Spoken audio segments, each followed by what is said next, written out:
শুভ দুপুর দর্শক, আমন্ত্রণ ব্যবসা বাণিজ্য আর অর্থনীতির সবশেষ সংবাদ নিয়ে নিউজ 24 এর নিয়মিত আয়োজন আপন ফ্যামিলি মার্ট বিজনেস আওয়ারে। সাথে আছি আমি রিয়াজ সুমন। শনি থেকে বৃহস্পতিবার দুপুরে 1টায় প্রচারিত হচ্ছে এই অনুষ্ঠান। আয়োজনে থাকছে দেশ বিদেশের ব্যবসা বাণিজ্যের সবশেষ খবর এবং খবরের বিশ্লেষণ। এছাড়াও থাকবে শেয়ার বাজার এবং মুদ্রা বাজারের আপডেট। গেটস ফাউন্ডেশনের সহযোগিতায় আর্থিক খাতে 1.5 বছরের মধ্যে পুরোপুরি ইনক্লুসিভ ইনস্ট্যান্ট পেমেন্ট সার্ভিস চালু হবে। সোমবার বাংলাদেশ ব্যাংকের সাথে গেটস ফাউন্ডেশনের সাথে ভার্চুয়ালি এই চুক্তি হয়েছে। এর মাধ্যমে মোবাইল ওয়ালেট, ব্যাংক এবং অন্যান্য আর্থিক প্রতিষ্ঠান একে অপরের সাথে যুক্ত থাকবে। আন্তঃলেনদেনের ফলে ক্যাশলেস ট্রানজ্যাকশন সহজ হবে। এতে দ্রুত ক্যাশলেস সোসাইটি গড়ে উঠবে বলে জানান গভর্নর আহসানিস মনসুর। টাকা ছাপানোর 20,000 কোটি টাকা খরচ যদি ক্যাশলেস সোসাইটি গঠনে ব্যয় করা যায় তাহলে রাজস্ব আয় বাড়বে বলেও জানান গভর্নর। আর্থিক খাতে স্বচ্ছতা ফেরাতে ক্যাশলেস ব্যবস্থা নিশ্চিত করতে হবে। নগদ টাকার লেনদেন কমানো গেলে দুর্নীতি এমনিতেই কমে যাবে বলেও মনে করেন বাংলাদেশ ব্যাংকের গভর্নর। বলেন, বাড়বে স্বচ্ছতা এবং জবাবদিহিতা। এ সময় অন্য বক্তারা বলেন, ইনস্ট্যান্ট পেমেন্ট বাস্তবায়ন করা সম্ভব হলে দেশের অর্থনীতির চিত্র পাল্টে যাবে।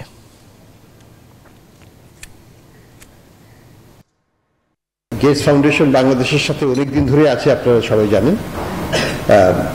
বাংলাদেশের বিভিন্ন কার্যক্রমে, বিশেষ করে ফাইন্যান্সিয়াল সেক্টরের সাথে তারা বহুদিন ধরে জড়িত আছে। বিকাশের সাথে, ব্যাংকের সাথে এবং অন্যান্য ফাইন্যান্সিয়াল ইনস্টিটিউশনের সাথে তারা সহযোগিতার হাত বাড়িয়ে দিয়েছেন, সেখানে কাজ করছেন একসাথে। বাংলাদেশ ব্যাংকের সাথেও আমরা তাদের সাথে কাজ করছি এবং আমরা আশা করব যে আমাদের যে যৌথ উদ্যোগ এটা অবশ্যই সফল হবে। 2025-26 কর বছরে ব্যক্তি শ্রেণীর করদাতাদের আয়কর রিটার্ন দাখিলের সময় 1 মাস বাড়িয়ে আগামী 31 ডিসেম্বর নির্ধারণ করা করেছে জাতীয় রাজস্ব বোর্ড এনবিআর। রোববার এক বিজ্ঞপ্তিতে তথ্য জানায় প্রতিষ্ঠানটি। এতে বলা হয়, জাতীয় রাজস্ব বোর্ড বিশেষ আদেশের মাধ্যমে 2025-26 কর বছরের ব্যক্তি শ্রেণীর করদাতাদের আয়কর রিটার্ন দাখিলের সময় 1 মাস বাড়িয়ে আগামী 31 ডিসেম্বর নির্ধারণ করেছে। একই সঙ্গে রিটার্ন সিস্টেমে নিবন্ধন সংক্রান্ত সমস্যার কারণে কোনো করদাতা অনলাইনে আয়কর রিটার্ন দাখিলে অসমর্থ হলে 15 ডিসেম্বরের মধ্যে সংশ্লিষ্ট উপকর কমিশনারের কাছে সুনির্দিষ্ট যৌক্তিকতা সহ আবেদন করা যাবে মর্মেও আরও একটি আদেশ জারি করা হয়েছে।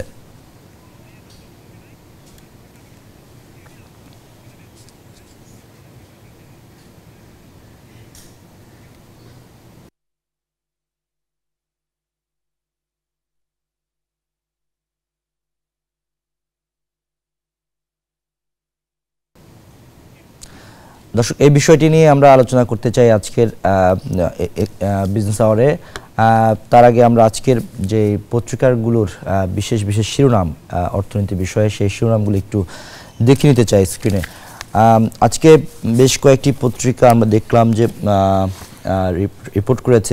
আমরা দেখতে পাচ্ছি যে ফিনান্সিয়াল এক্সপ্রেস বাংলা ভার্সনে তার একটি রিপোর্ট করেছে যে ডলার ক্রয় ও সুদ হ্রাসে কমেছে ব্যাংকের তারল্য সংকট, রিপো নির্ভরতা তলানিতে। আমরা এর পরের পত্রিকার শিরোনামটি দেখতে চাই। শেয়ার বিচ তার একটি শিরোনাম করেছে, ব্যাংক খাতের আস্থা বাড়াতে আমানত সুরক্ষা অধ্যাদেশ। অর্থাৎ আমরা জানি যে ব্যাংক খাতের যে আস্থা সংকটে রয়েছে, সেই জায়গাটাতে আসলে কেন্দ্রীয় ব্যাংক আমানতকারীদের আস্থা ফেরাতে চায় এবং একই সাথে আপনারা জানেন যে কিছু ব্যাংক যারা আসলে তারল্য সংকটে ছিল এবং যে ব্যাংকগুলো মার্জার হতে যাচ্ছে, এসব ব্যাংকের আমানতদারীদের মধ্যে একটি অনিশ্চয়তা বা আস্থার সংকট ছিল, সেটি আসলে বাড়ানোর চেষ্টা। আমরা দেখতে চাই পরের কার্ডটি, পরে যে শিরোনামটি করেছে দ্য বিজনেস স্ট্যান্ডার্ড, তারা বাংলা ভার্সনে একটি রিপোর্ট করেছে, এলডিসি গ্র্যাজুয়েশন পেছাতে ক্রমবর্ধমান দাবি সত্ত্বেও এগিয়ে যাচ্ছে সরকার। এই বিষয়টি নিয়ে একটু বলতে চাই যে সরকারের এই যে এলডিসি গ্র্যাজুয়েশন প্রস্তুতি নিয়ে আগামী 2026 সালের নভেম্বরের যে এলডিসি গ্র্যাজুয়েশনের করতে যাচ্ছে বাংলাদেশ সরকার, সেই জায়গাটিতে আসলে ব্যবসায়ীরা প্রতিবাদ জানিয়ে আসছে এবং তারা দাবি জানিয়েছে যে আরও অন্তত 3 থেকে 5 বছর এটি যাতে আরও বাড়ানো হয়, সেই দাবির মুখে কিন্তু রিপোর্টটি করা হয়েছে যে এটি আসলে দাবি থাকা সত্ত্বেও সরকার এই কর্মকাণ্ডে এগিয়ে যাচ্ছে। আমরা পরের শিরোনামটি একটু দেখতে চাই। এটি কালের কণ্ঠ শিরোনাম। তারা বলছে যে সার কারখানায় গ্যাসের দাম 83% বাড়ল। এটি গ্যাসের দাম বৃদ্ধির একটি খবর আমরা দেখতে পাচ্ছি যে কালের কণ্ঠ এই রিপোর্টটি করেছে।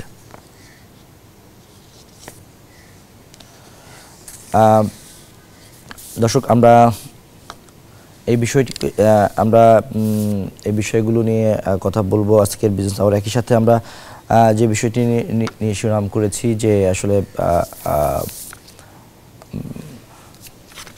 যে বিষয়টি নিয়ে আমরা আলোচনা করতে চাই সেটি হচ্ছে যে রাজস্ব ঘাটতি এবং আহরণের চ্যালেঞ্জ, এই বিষয়টি নিয়ে আমরা আলোচনা করতে চাই। আমাদের সাথে আলোচনার জন্য একজন অতিথি যুক্ত হবেন।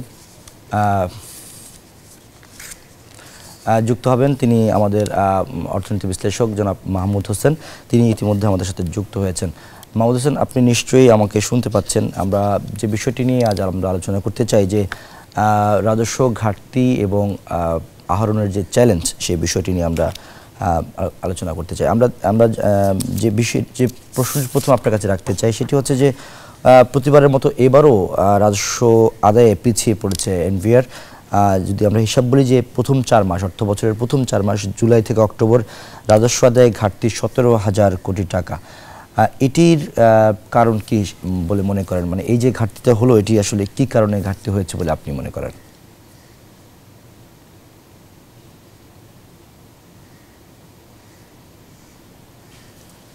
মাহমুদ হোসেন, আপনি কি আমাকে শুনতে পাচ্ছেন?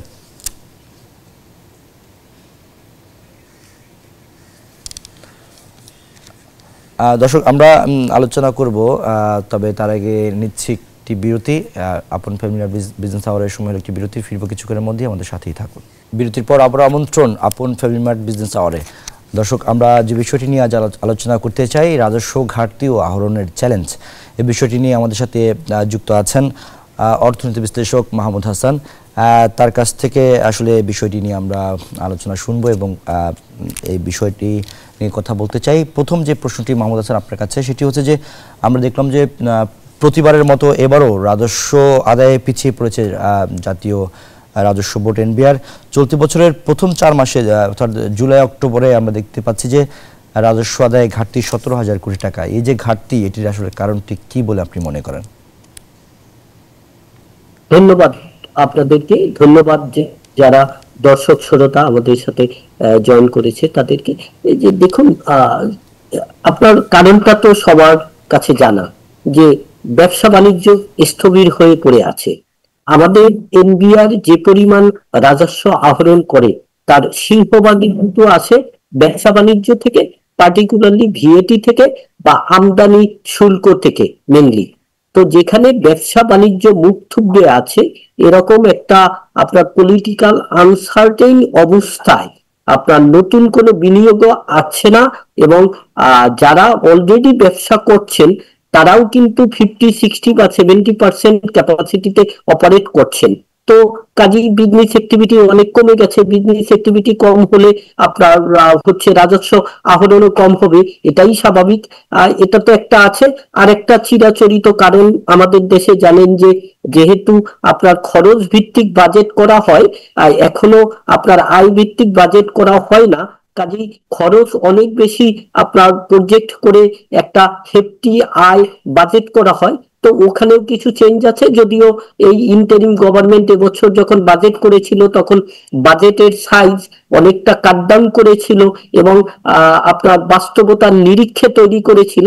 বাট তারপরেও তো আপনার মনে করেন হিস্টোরি কিছু থেকেই যায়, ওখানটায় তো ইচ্ছে করলেই একবারে নামিয়ে ফেলা যায় না। তো মূলত এই দুটো কারণে যে আপনার অর্থনীতি স্থবির, ব্যবসা বাণিজ্য থমকে আছে এবং পলিসি আনসার্টেন অবস্থায় নতুন করে কেউ বিনিয়োগেও যাচ্ছে না এবং ব্যবসা প্রতিষ্ঠানগুলো 100% অপারেট করতে পারছে না, যার কারণে আপনার রাজস্ব ঘাটতি এত পরিমাণ হচ্ছে। এটি আপনি যেটা বললেন এটির সাথে যদি একটু যুক্ত করি যে এর আগের অর্থ বছরগুলোতে বা তারও আগের সময়গুলোতে কি আসলে এই লক্ষ্যমাত্রা পূরণ করা যেত কিনা? না, একদম যেত না। ওই যে কারণে বলতাম যে আমাদের পলিটিক্যাল পার্টিগুলোর মধ্যে যে একটা ইস্যু ছিল যে তারা একটা অলিক উন্নয়ন দেখাতে চাইতো, যে উন্নয়নের সাথে বাস্তবতার কোনো মিল ছিল না।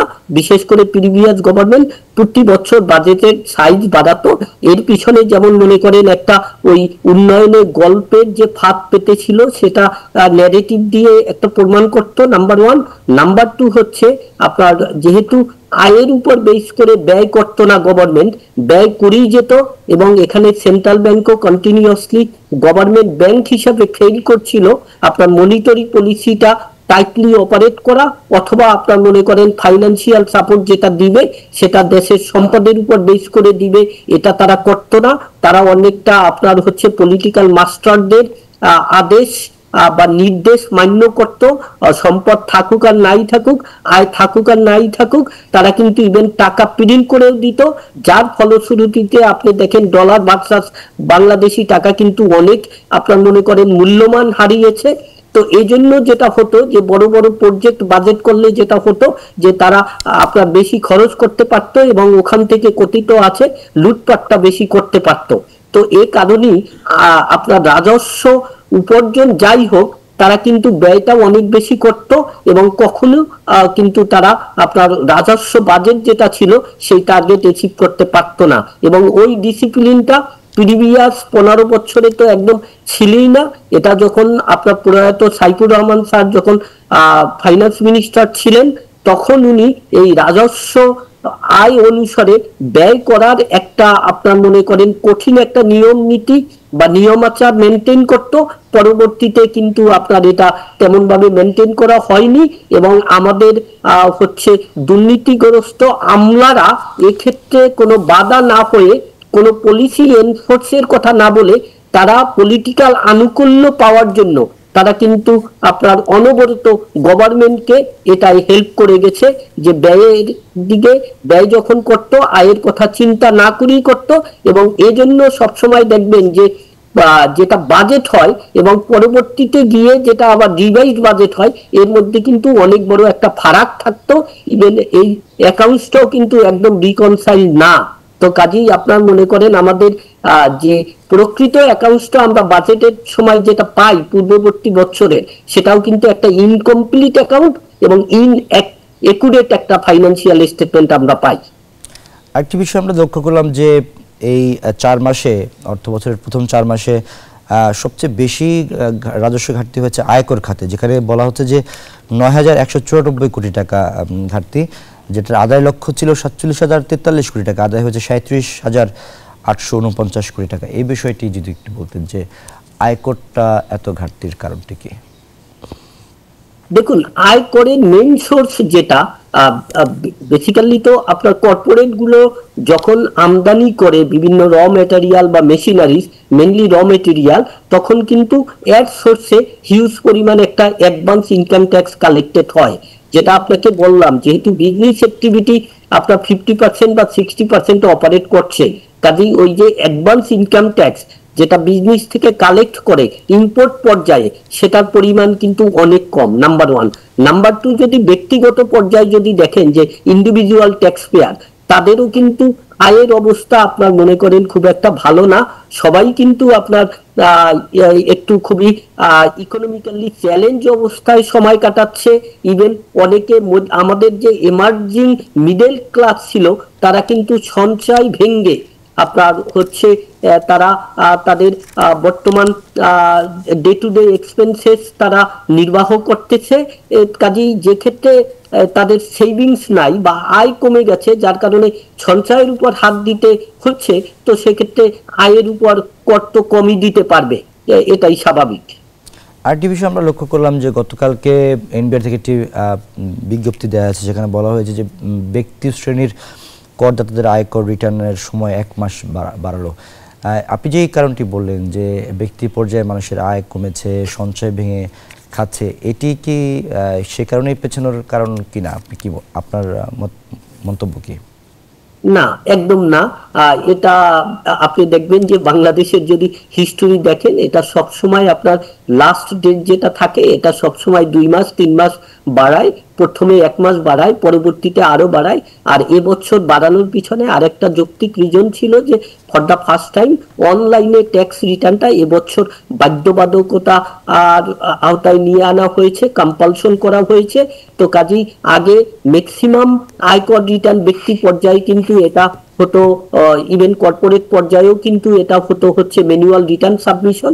এখন যখন অনলাইন সাবমিশন করতে হচ্ছে, এক্ষেত্রে আমাদের দেশের আপনার মনে করেন সিনিয়র যারা ট্যাক্স পেয়ার আছে, এদের তো আইটির প্রতি একটা আইটি লিটারেচারিও একটা ইস্যুস আছে।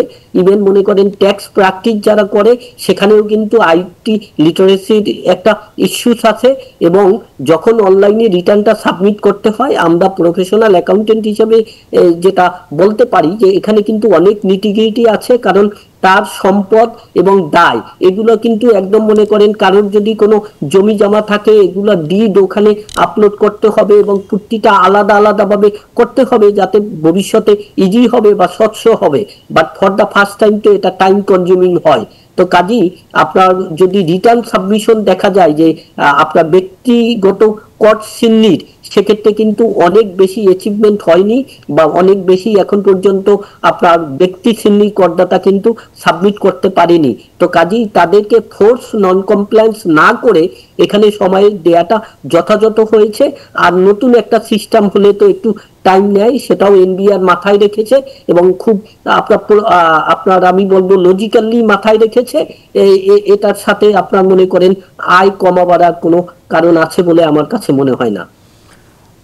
মাহমুদ হাসান, আরেকটি বিষয় যদি যুক্ত করতেন, সেটি হচ্ছে যে মানে আমাদের প্রকৃত রিটার্নদারির সংখ্যা অনুপাতে আসলে রিটার্ন জমা দেয়া বা রিটার্ন দেওয়ার সংখ্যা কিন্তু খুবই কম।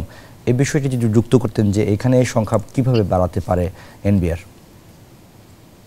ধন্যবাদ আপনাকে। দেখুন, আমাদের ওই যে প্রকৃত আপনার টিন হোল্ডার যাদেরকে আমরা বলি, তাদের যে আপনার হচ্ছে রিটার্ন সাবমিশন যারা করে তাদের আনুপাতিক হার কম। এর কারণ হচ্ছে কিছু কিছু এরিয়ায় কম্পালশন থাকার কারণে কিন্তু আপনার ইটিন নিতে হয়। যেমন জমি জমা রেজিস্ট্রেশন করতে হলে, ব্যবসা বাণিজ্য করতে হলে, কোনো গাড়ি রেজিস্ট্রেশন করতে হলে, কোনো লোকাল ইলেকশন করতে হলে, তো এরকম বেশ কিছু বাধ্যবাধকতা আছে।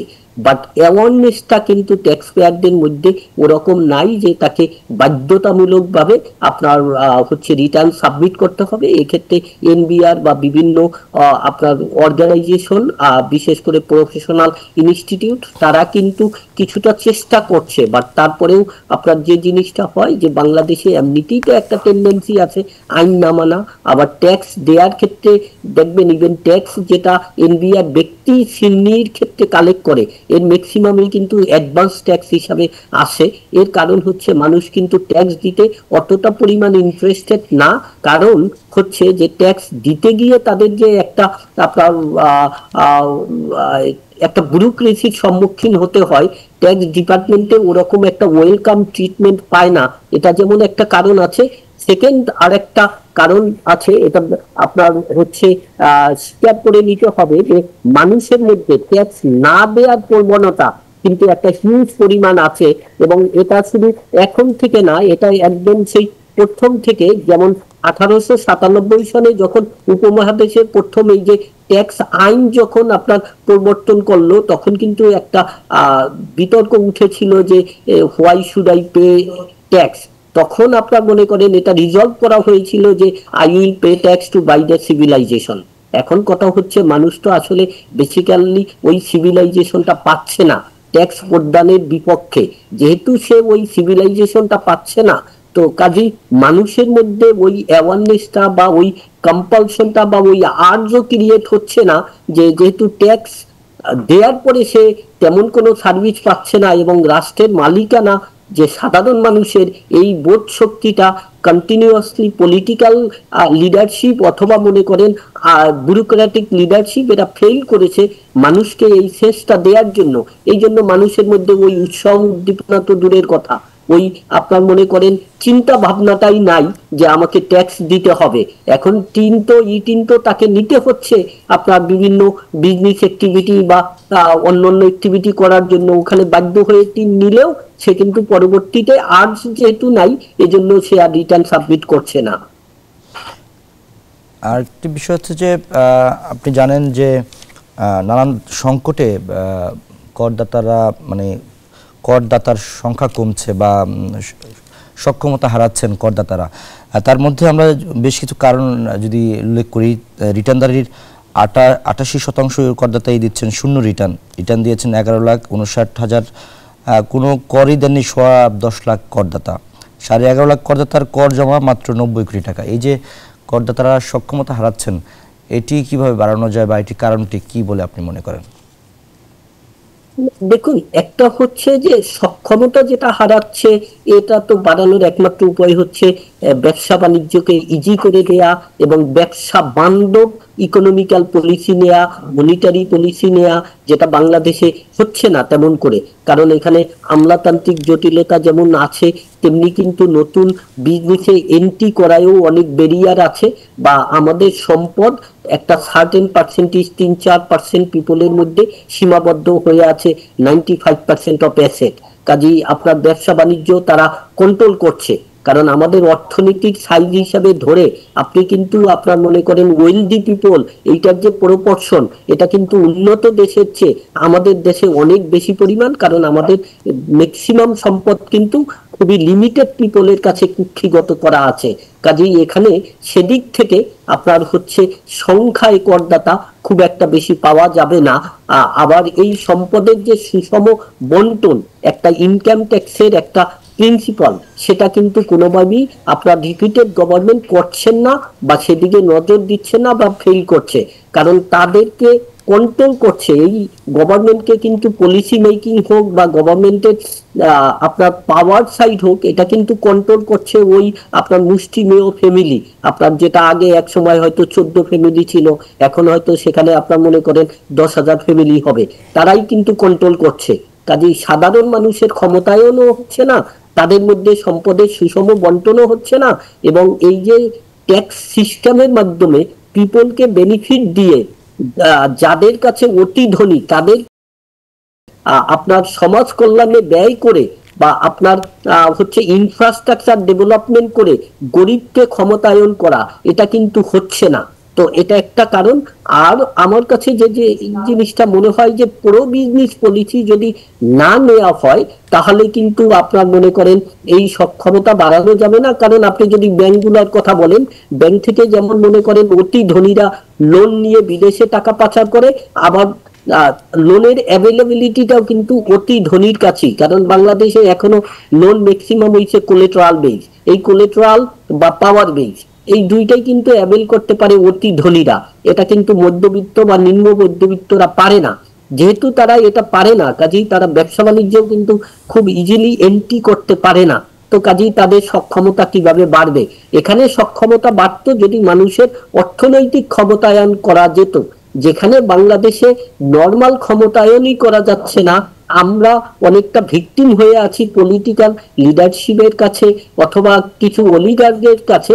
সেক্ষেত্রে আপনার মনে করেন অর্থনৈতিক ক্ষমতায়ন কিভাবে হবে? এটা তো অনেকটা দুরাশা বটে।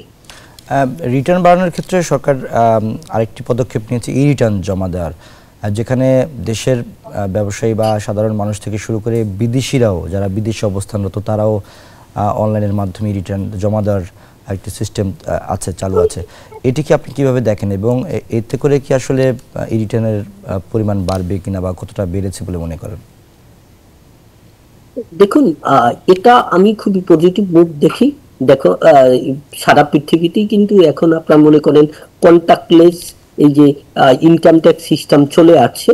তো আমাদের এখানে এখন সাবমিশনটা শুধু ই রিটার্ন করছে।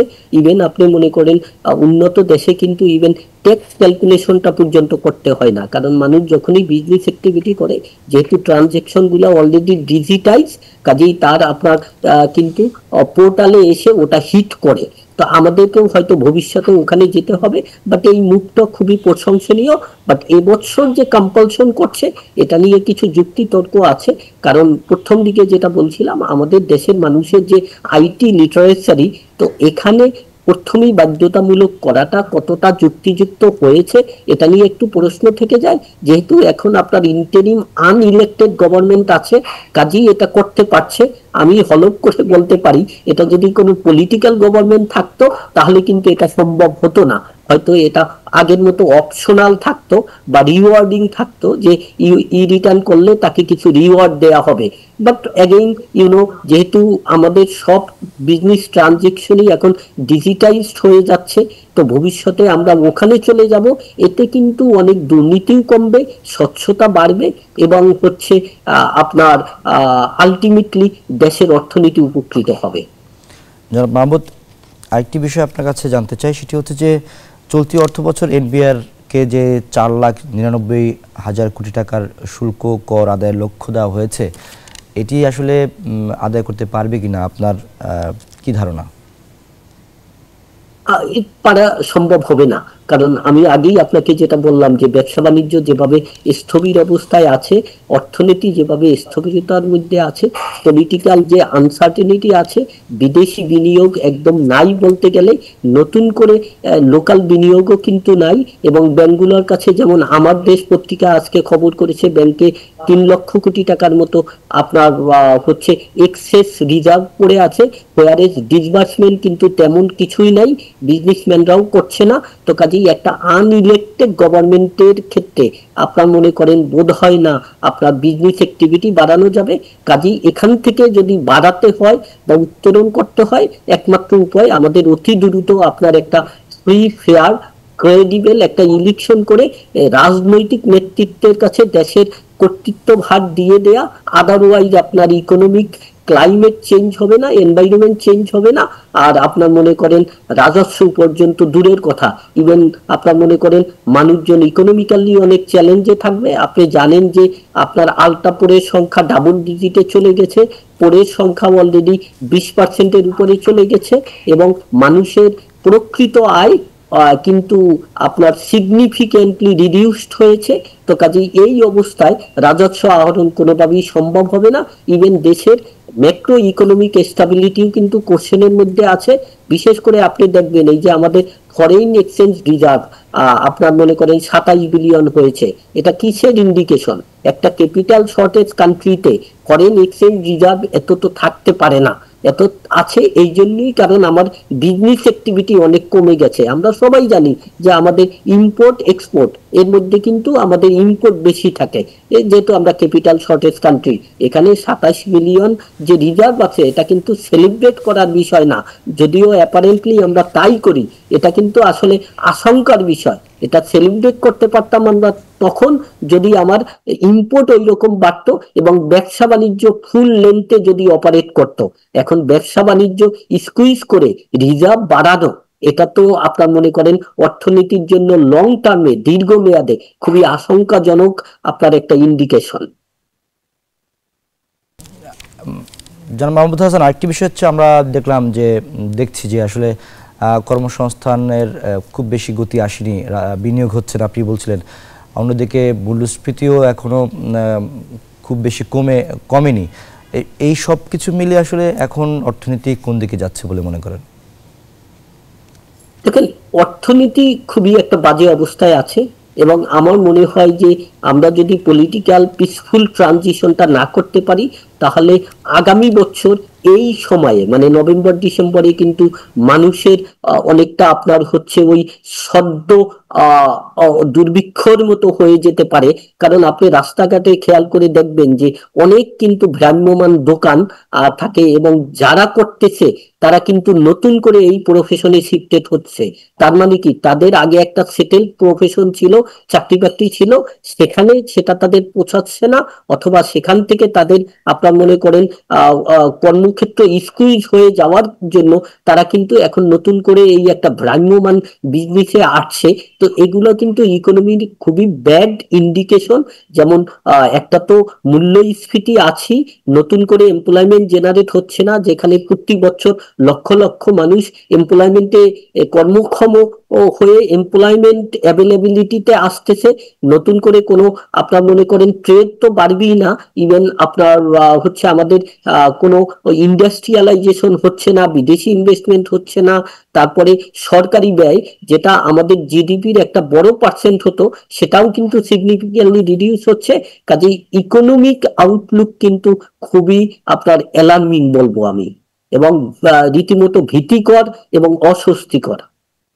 জি, জনাব মাহমুদ হাসান, আমাদের সাথে এতক্ষণ যুক্ত থাকার জন্য অসংখ্য ধন্যবাদ আপনাকে। আপনার কাছ থেকে আমরা বেশ কিছু মূল্যবান মন্তব্য জানলাম, আপনাকে ধন্যবাদ। দর্শক, এই পর্যায়ে আমরা দেখে নিতে চাই শেয়ার বাজারের আপডেট। শেয়ার বাজারের সবশেষ অবস্থা কি সেটি আমরা দেখে নিতে চাই ঢাকা স্টক এক্সচেঞ্জের ওয়েবসাইট থেকে। শেয়ার বাজার আমরা জানি যে প্রতিদিনই আসলে চিত্র বদলায়, কমে বাড়ে। আজকের চিত্রটি আমরা যদি দেখি তাহলে দেখা যাচ্ছে যে আসলে তিনটি সূচকে এই মুহূর্তে ঊর্ধ্বমুখী রয়েছে। ডিএসইএক্স ইন্ডেক্স সেটি 92 পয়েন্ট বেড়েছে, অবস্থান করছে 5008 পয়েন্টে। ডিএসইএক্স সরিয়া ভিত্তিক ইন্ডেক্স সেটি এই মুহূর্তে আমরা দেখতে পাচ্ছি যে সেটিও কিছুটা বেড়েছে, এবং সেটি বেড়ে আমরা দেখতে পাচ্ছি 21 পয়েন্ট বেড়েছে, অবস্থান করছে 1049 পয়েন্টে। আর ডিএস30 ইন্ডেক্স সেটি 35 পয়েন্ট বেড়েছে, অবস্থান করছে 1918 পয়েন্টে। এখনো পর্যন্ত 469 কোটি টাকা লেনদেন হয়েছে। 358টি কোম্পানির শেয়ার দর বেড়েছে, কমেছে 18টি কোম্পানির শেয়ার দর, এবং অপরিবর্তিত আছে 15টি কোম্পানির শেয়ারের দর। দর্শক, এ পর্যায়ে আমরা দেখতে চাই মুদ্রা বাজারের আপডেট। মুদ্রা বাজারের আপডেট যদি আমরা দেখি, সেখানে আমরা দেখতে পাচ্ছি যে মার্কিন ডলার 122 টাকা ক্রয় হয়ে বিক্রি হচ্ছে 123 টাকা, ইউরো 138 টাকা ক্রয় বিক্রি হচ্ছে 143 টাকায়, পাউন্ড 159 টাকায় ক্রয় বিক্রি হচ্ছে 166 টাকায়, চীনা ইউয়ান 16 টাকা ক্রয় হয়ে বিক্রি হচ্ছে 18 টাকায়, সৌদি রিয়াল 32 টাকা ক্রয় বিক্রি হচ্ছে 33 টাকা 20 পয়সায়, ভারতীয় রুপি 1 টাকা 38 পয়সায় ক্রয় হয়ে বিক্রি হচ্ছে 1 টাকা 45 পয়সায়। আমরা দেখতে চাই স্বর্ণ এবং রূপার দাম। স্বর্ণের দামে আমরা যদি দেখি যে 22 ক্যারেটের স্বর্ণ সেটি আজকের বাজারে প্রতি ভরির দাম রয়েছে 2,08,167 টাকা। 21 ক্যারেটের প্রতি ভরি স্বর্ণের দাম রয়েছে 1,98,696 টাকা। 18 ক্যারেটের প্রতি ভরি স্বর্ণের দাম 1,70,318 টাকা। সনাতন প্রতি ভরি স্বর্ণের দাম 1,41,648 টাকা।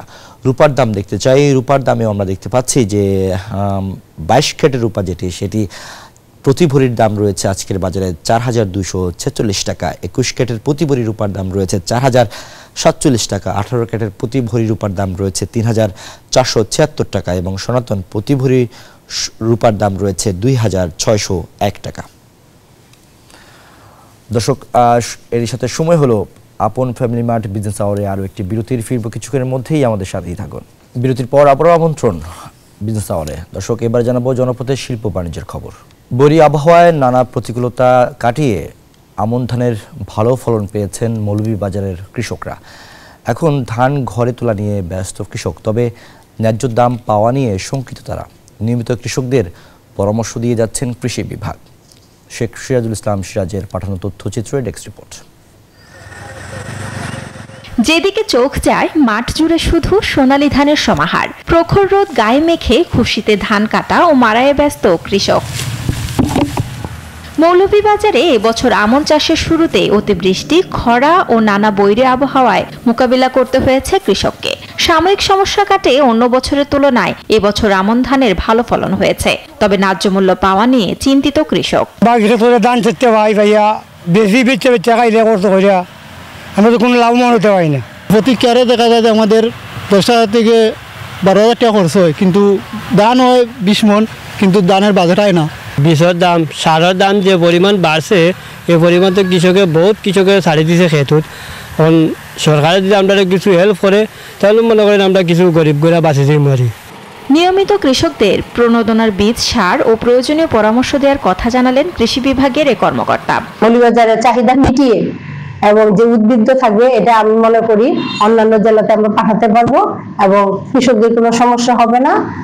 কৃষক আরো উদ্যোগ নিয়ে নতুন নতুন জাতের চাষ করবে এবং ফলন আরো বৃদ্ধি পাবে। কৃষি বিভাগের তথ্য মতে এই বছর জেলায় ৯৮,২০০ হেক্টর জমিতে আমন ধানের লক্ষ্যমাত্রা ধরা হলেও আরো বেশি উৎপাদনের সম্ভাবনা রয়েছে। Desk report, news 24। গোপালগঞ্জের মকসুদপুরের উপজেলায় ২ যুবক লিবিয়া থেকে নৌকায় করে অবৈধভাবে ইতালি যাওয়ার পথে মৃত্যুবরণ করেছেন। একই ঘটনায় নিখোঁজ হয়েছেন একই এলাকার আরও ৬ জন। ভূমধ্যসাগরে নৌকা ডুবির ঘটনায় এলাকায় নেমে এসেছে শোকের ছায়া। পরিবারের আর্থিক সচ্ছলতা ফেরাতে দালালের মাধ্যমে ২১ লাখ টাকায় ১ মাস আগে লিবিয়া যান ননিক্ষীর ইউনিয়নের পশ্চিম লখন্ডা গ্রামের এনামুল শেখ। তার সাথে ছিলেন একই উপজেলার আরও ৭ তরুণ। গত ১৩ নভেম্বর লিবিয়ার আল খুমস উপকূলে ২টি নৌকা ডুবির ঘটনা ঘটে। নৌকা দুটিতে ২৬ বাংলাদেশি অভিবাসন প্রত্যাশী ছিলেন, যাদের মধ্যে ৪ জনের সলিল সমাধি ঘটে। তাদের মধ্যে ২ জন ছিলেন গোপালগঞ্জের। নিহতের মরদেহ দ্রুত দেশে ফিরিয়ে আনা সহ দালাল চক্রের বিরুদ্ধে ব্যবস্থা নেয়ার দাবি পরিবার ও এলাকাবাসীর। আমার বাইরে মাটিটা আমরা দিতে পারি, আমার বাড়ি কবরটা ঘুরে দেখতে পারি। চার বাইরে একবার ফিরে গেল। আরে বাইরে ডাক্তারে ট্রলার চালাইছে, পাশের তো ট্রলার মাঝখান উঠে গেছে, ট্রলার চাপ তুলে দিয়েছে এবং সেই দালালের দেশ হবে না। এই ঘটনায় গোপালগঞ্জের পশ্চিম লখন্ডা গ্রামের আরো ৬ জন নিখোঁজ রয়েছেন। এদিকে নিহত ও নিখোঁজদের বিষয়ে দূতাবাসের সাথে যোগাযোগ চলছে বলে জানায় উপজেলা প্রশাসন। দালাল যে কি এটা আইডেন্টিফাই করতে গেলে তো আপনাদের স্থানীয় প্রতিনিধি লাগে। আমরা সবসময় সচেতন করি, অর্থাৎ আমাদের যে চেষ্টা আমরা কিন্তু আপ্রাণ করে যাচ্ছি, কিন্তু আসলে কিছু মানুষ লোভে পড়ে হোক বা যাই হোক দালালের মাধ্যমে চলে যায়। আমরা আমাদের থেকে যে চেষ্টা আছে সেটা আমরা অব্যাহত রাখবো। ভূমধ্যসাগরে এমন মৃত্যুর ঘটনা একের পর এক ঘটলেও থামছে না দালালদের বেপরোয়া ব্যবসা আর অনিশ্চিত জীবনের লোভ। মানবিক ও আইনগত সমাধান ছাড়া হয়তো থামবে না এই মৃত্যুযাত্রা।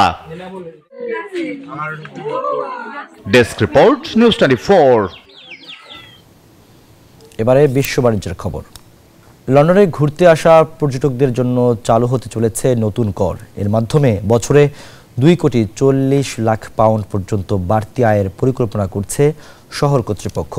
তবে সরকারের এই পরিকল্পনার কঠোর সমালোচনা করেছে হোটেল ও পর্যটন ব্যবসায়ীরা।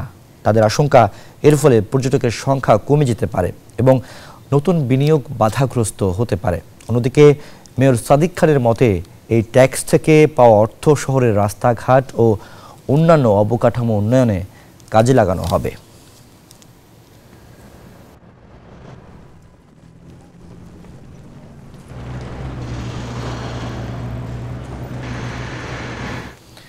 এ ছিল আপন ফ্যামিলি মার্ট বিজনেস আওয়ারের আজকের আয়োজন। এতক্ষণ সাথে থাকার জন্য ধন্যবাদ সবাইকে।